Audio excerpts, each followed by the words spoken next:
Hi అండి. అందరు ఎలా ఉన్నారు? నేనైతే చాలా బాగున్నాను. మీరు కూడా బాగున్నారని అనుకుంటున్నా. సో ఈరోజటి వీడియో ఏంటి అంటే చైనీస్ జెండర్ క్యాలెండర్ అనమాట. చైనీస్ జెండర్ క్యాలెండర్లో జెండర్ ఎలా ప్రిడిక్ట్ చేయాలో మీకు ఈ వీడియోలో డీటెయిల్గా అయితే నేను ఎక్స్ప్లెయిన్ చేస్తాను. సో వీడియోని అయితే అస్సలు స్కిప్ చేయకుండా ఎండ్ వరకు చూడండి. సో దట్ మీకు క్లియర్గా అర్థమవుతుంది. వీడియోని స్కిప్ చేయడం వల్ల ఏంటి అంటే మీకు చాలా డౌట్స్ అయితే వస్తున్నాయి. అవే తీసుకొని వెళ్ళి కామెంట్ సెక్షన్లో అయితే అడుగుతున్నారు కదా. సో వీడియోని అయితే స్కిప్ చేయకుండా ఎండ్ వరకు చూడండి. ఇంకా అస్సలు లేట్ చేయకుండా వీడియో అయితే స్టార్ట్ చేసేద్దాము. వీడియో స్టార్ట్ చేసే కన్నా ముందు నాది ఒక చిన్న రిక్వెస్ట్ అండి. మన ఛానల్ని ఫస్ట్ టైం చూస్తున్నారా? సో కింద రెడ్ కలర్లో సబ్స్క్రైబ్ అని రాసి ఉంటుంది కదా, అక్కడికైతే వెళ్ళి సబ్స్క్రైబ్ చేసుకోండి. సో దట్ నాకు కొంచెం బూస్టింగ్ వస్తుందన్నమాట.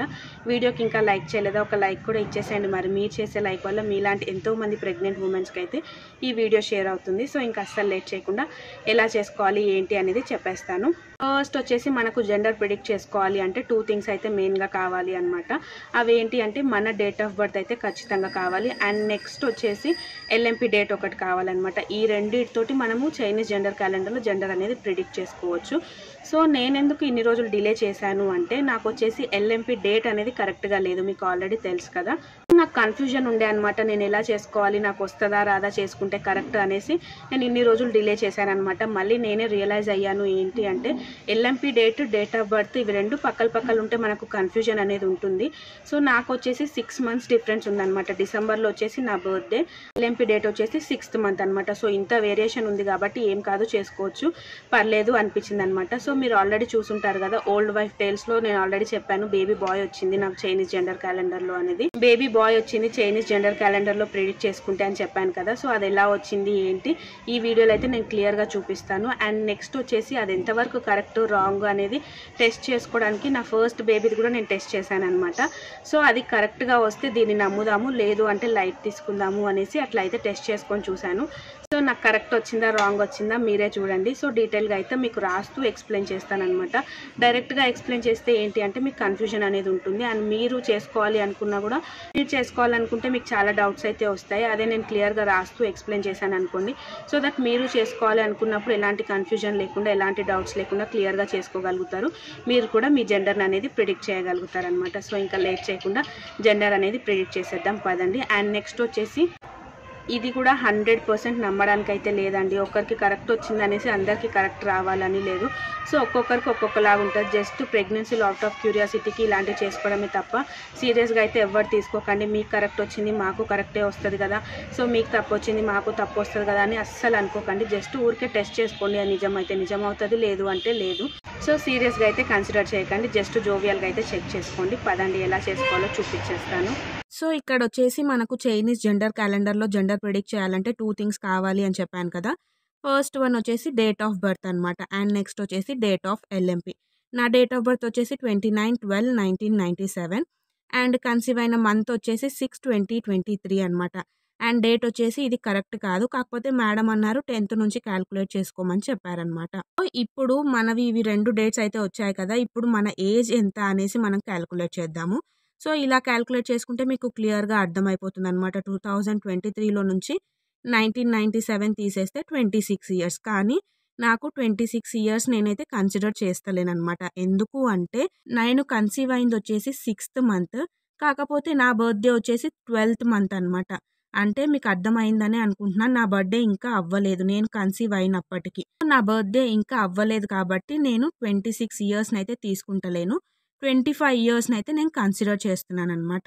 సో ఇప్పుడు మనం ఎలా క్యాల్కులేట్ చేసుకోవాలి అంటే మన ఏజ్, సో దీన్ని బట్టి మనం క్యాల్కులేట్ చేద్దాము. ఏజ్ వచ్చేసి 25 years, మంత్ వచ్చేసి 6th month. ఇవి 2 చూసుకుంటే నాకైతే బేబీ బాయ్ అని వచ్చింది. మీకు క్లియర్గా ఇంకా పిక్చర్ చూపిస్తూ కూడా నేను ఎక్స్ప్లెయిన్ చేస్తానన్నమాట. సో ఇక్కడ చూస్తున్నారు కదండి, నేనైతే దీంట్లో చెక్ చేసుకున్నాను అనమాట. మనకు గూగుల్లో చాలానే ఉన్నాయి, ఒకటైతే పర్టికులర్గా చూస్ చేసుకోండి. అన్నీ కరెక్ట్ అవ్వవు, కొన్ని అయితే కరెక్ట్ అవుతాయి అనమాట. సో నేనైతే ఇది చూస్ చేసుకున్నాను. ఇక్కడ చూస్తున్నారు కదా, మనకు లెఫ్ట్ సైడ్ వచ్చేసి ఏజెస్ అని రాస్తుంది అండ్ పైన వచ్చేసి మంత్ అనమాట. ఇక్కడ నా ఏజ్ ఎంత కన్సీవ్ అయినప్పుడు అంటే 25 years అండ్ మంత్ వచ్చేసి జూన్ మంత్ అనమాట. 25 yearsకి జూన్ మంత్లో ఎవరున్నారు అని చూస్తే మాత్రం నాకైతే బేబీ బాయ్ అని అయితే వచ్చిందండి. సో ఇది కరెక్టా రాంగా నా బేబీ గర్ల్ చూద్దాం పదండి. అండ్ నెక్స్ట్ వచ్చేసి సో ఇది వచ్చేసి నా పాపదనమాట. పాప అని తెలుసు కదా ఆల్రెడీ, కాకపోతే మీకు క్లారిటీ రావడం కోసము దీన్ని కూడా నేను చెక్ చేశాను అనమాట. చూస్తున్నారు కదా, ఫస్ట్ వచ్చేసి డేట్ ఆఫ్ బర్త్, 29/12/1997. నెక్స్ట్ వచ్చేసి డేట్ ఆఫ్ ఎల్ఎంపి. ఎల్ఎంపి వచ్చేసి నాది గుర్తుందనమాట. ఎందుకు అంటే అప్పుడు పర్టిక్యులర్ ఎల్ఎంపి అనేది ఉండే నాకు. 15/9/2020. 2020లో నుంచి 1997 తీసేస్తే నాకొచ్చేసి 23 ఇయర్స్ అనమాట. మీరు ఇక్కడ కూడా చూడండి, నేను కన్సీవ్ అయిన మంత్ వచ్చేసి 9th మంత్, నా బర్త్డే వచ్చేసి 12th. సో ఇక్కడ కూడా ఇంకా నా బర్త్డే అనేది అవ్వలేదు కాబట్టి నేను 23 ఇయర్స్ అనేది కన్సిడర్ చేస్తలేను. నాకు వచ్చేసి అప్పటికి 22 ఇయర్స్. నా బర్త్డే అవ్వలేదు కాబట్టి నేను 22 ఇయర్స్ని అయితే కన్సిడర్ చేస్తున్నాను.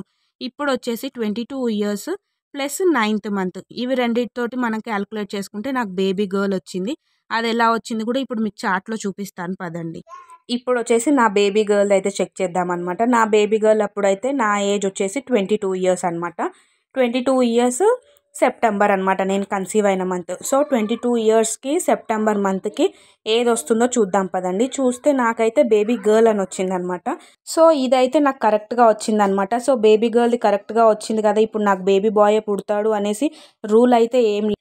ఎందుకు అంటే దేనికి సైంటిఫిక్గా ప్రూఫ్స్ అయితే ఏం లేవు. ఇవన్నీ జస్ట్ ప్రెగ్నెన్సీలో క్యూరియాసిటీ కోసం చేసుకునేటివే తప్ప 100% అవుతుంది అని చెప్పడానికైతే ఒక్కటి కూడా లేదనమాట. ప్రతి ప్రిడిక్షన్ అంతే.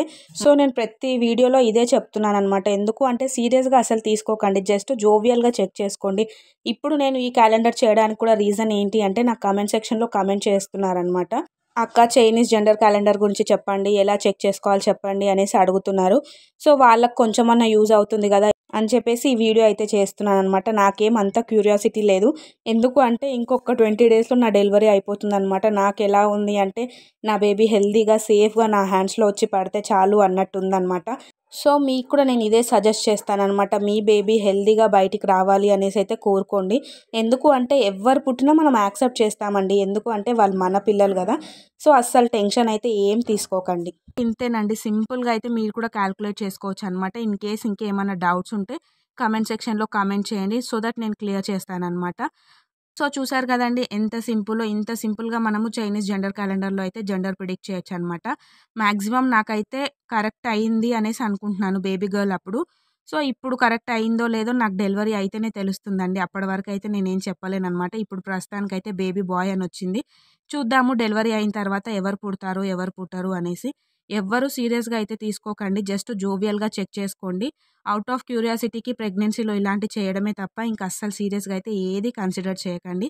ఈ వీడియో మీకు నచ్చిందని అనుకుంటున్నా. ఇన్ కేస్ మీకు కనుక నచ్చినట్టయితే లైక్ చేయండి, షేర్ చేయండి, కామెంట్ చేయండి అండ్ సబ్స్క్రైబ్ చేసుకోవడం మాత్రం అస్సలు మర్చిపోకండి. Thank you so much.